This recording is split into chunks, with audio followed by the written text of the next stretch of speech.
मोठा गाव ते माजीवाडा ठाणे बस सेवा सुरू करण्यात आली। भाजप प्रदेशाध्यक्ष रवींद्र चव्हाण यांच्या हस्ते याचं उद्घाटन करण्यात आलं। कल्याण डोंबिवली महापालिकेच्या परिवहन सेवा विभागाचं हे पाऊल आहे। या संदर्भात आढावा घेतला आमचे प्रतिनिधी किशोर पगार यांनी। मोठा गावामध्ये बस सेवा सुरू झालेली आहे आणि या बस सेवा जी आहे ती आज दीपेश म्हात्रे यांच्या वाढदिवसानिमित्तच होते आहे। आपण त्यांना थेट विचारणार आहोत की कशा प्रकारचा आज अनुभव आहे, काय आहे सांगा। माननीय प्रदेशाध्यक्ष रवींद्र चव्हाण साहेब यांच्या अध्यक्षतेखाली आज परिवहनची डोंबिवली मोठा गाव ते माजीवडा अशी बस व्यवस्था आपण सुरू केलेली आहे। अवघ्या 20 रुपयामध्ये नागरिकांना इथून तर ठाण्यापर्यंत जाण्याची व्यवस्था ही सुरू झालेली आहे। अतिशय आनंदाचा दिवस आज माझ्यासाठी आहे। माझा वाढदिवस अशा पद्धतीने साजरा होईल असं मला कधी वाटलं नव्हतं।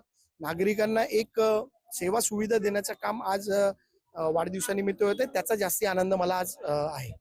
ज्या पद्धतीने ही रेल्वेचं ऍक्सिडेंट झालं त्यानंतर तुम्ही ही सगळे झोड घेतली होती आणि त्यानंतर तुम्ही इथपर्यंत यश तुम्हाला संपादन केलेलं आहे, काय वाटतं?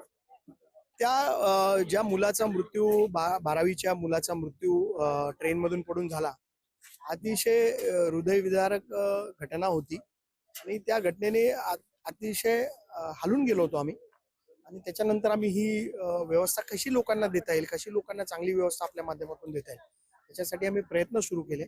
आणि आज कुठेतरी त्या प्रयत्नाला भारतीय जनता पार्टीच्या माध्यमातून, रवींद्र चव्हाण साहेबांच्या माध्यमातून, देवेंद्र फडणवीस साहेबांच्या माध्यमातून यश आलेलं आहे। आणि बस सेवा पुढे अविरतपणे कशी सुरू आहे त्याच्यासाठी आमचा प्रयत्न आहे। त्याच्यासाठी बसचं जे आरक्षण आहे त्याच्यामध्ये आम्ही बसचे charging point, electric bus, AC bus हे सुरू करण्याचा आमचा प्रयत्न आहे। जलसेवा सुद्धा सुरू करणार आहोत असं आपण म्हणालात, काय सांगा? मोठ्या गावामधून रोरोचं काम सुरू आहे आणि लवकरच ते रोरोचं काम पूर्ण होऊन आम्ही इथून बस व्यवस्थाच्या बरोबरच जलवाहतूक देखील सुरू करण्याचा आमचा प्रयत्न आहे, जो इथून नवी मुंबईच्या नवीन झालेल्या इंटरनॅशनल एअरपोर्टला असेल आणि त्याच्यासाठी आमचा प्रामाणिक प्रयत्न सुरू आहे। व्हिडिओ जर्नलिस्ट दीपक बागुलसह मी किशोर पगारे, जय महाराष्ट्र न्यूज, डोंबिवली।